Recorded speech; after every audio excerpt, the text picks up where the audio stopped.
Today we will talk about merge into statement in Monet. I will first create two sample tables.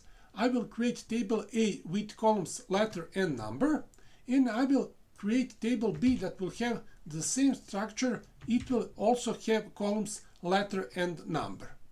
And then I will insert some rows, but only into table A. So I will insert rows A1 and B2. And now we can read from our two sample tables, and we will see that we have two rows in table A and we have no rows in table B. But I want to synchronize these two tables. I want all of these inserts from the table A to appear in the table B too. And for that I can use merge into statement. So I will now paste here one statement, and this statement will create a join between tables B and A. And based on that join, we will see that some rows are matched and some rows are not matched.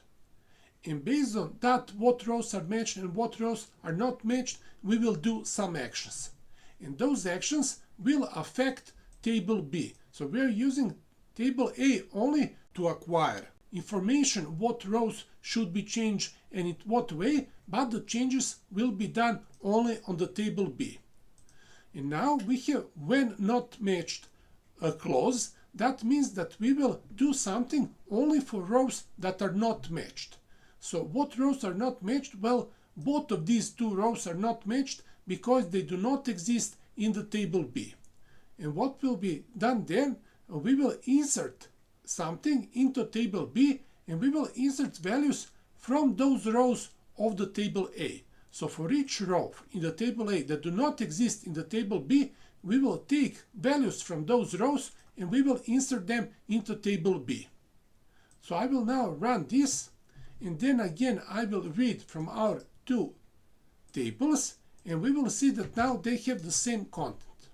So both of these two rows that were not matched in the table A are now inserted into table B.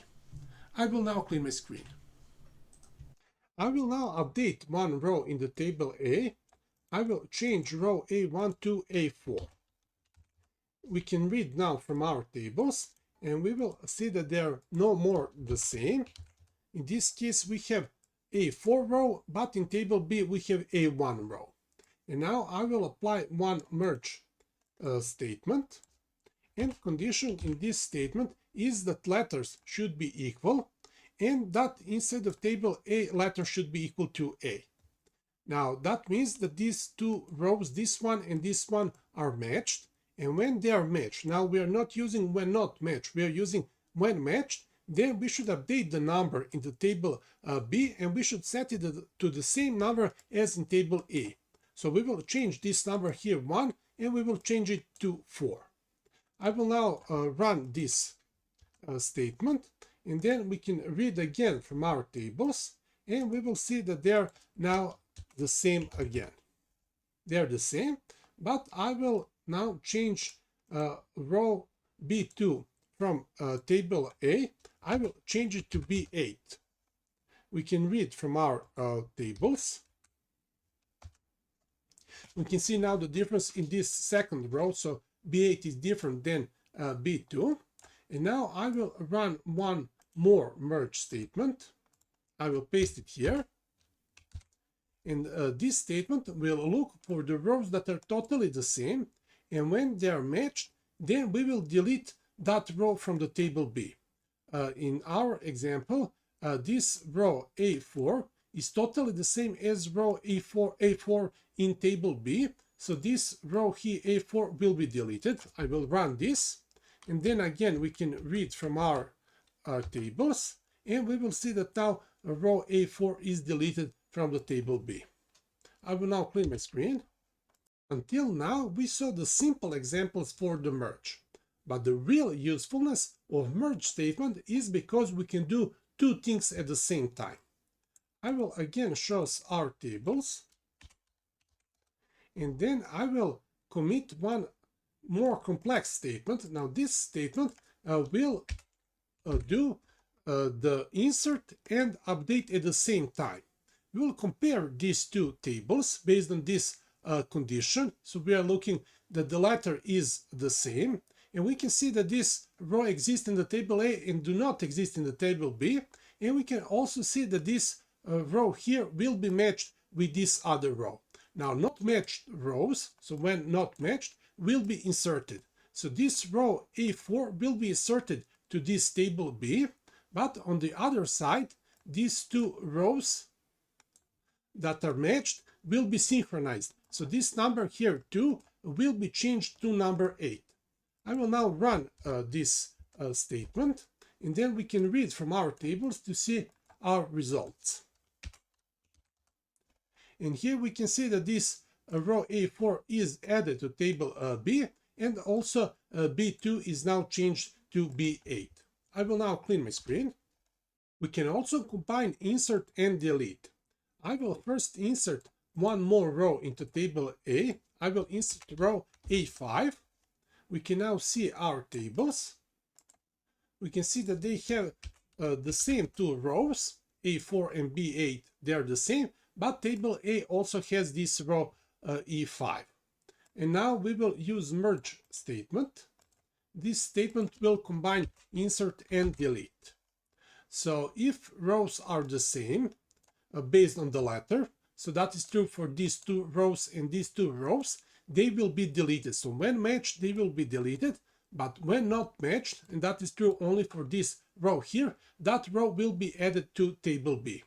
So I will now run this statement, and again I will read from these two tables, and we will see that both these rows from table B are deleted, but this row is added to table B, and that is now the only row in the table B. So when we run this, that is the true. We only have one row in the table B. I will now clean my screen.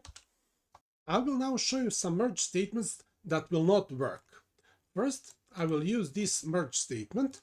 I will paste it here and I will run it. And now we have a message that says that when matched, clause could be only used once inside of merge statement, and this is also true for when not matched clause. So the only valid combinations are when not matched insert, when matched delete, and the other one is when not matched insert, when matched then update. So, as we saw in the previous examples, those are only two practically valuable combinations.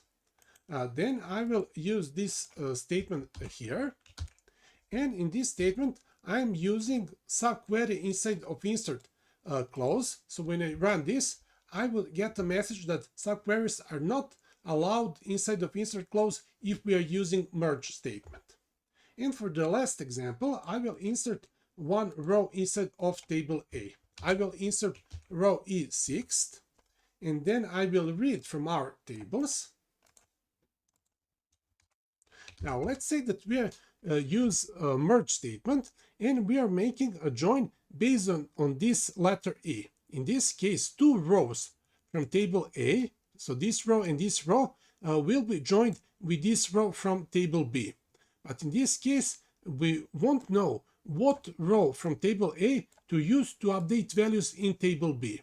So if we create such merge statement, that statement is ambiguous, so it will not work because multiple rows are matched with the same row. So these two rows are matched with this one row, so this will not work and it is not allowed.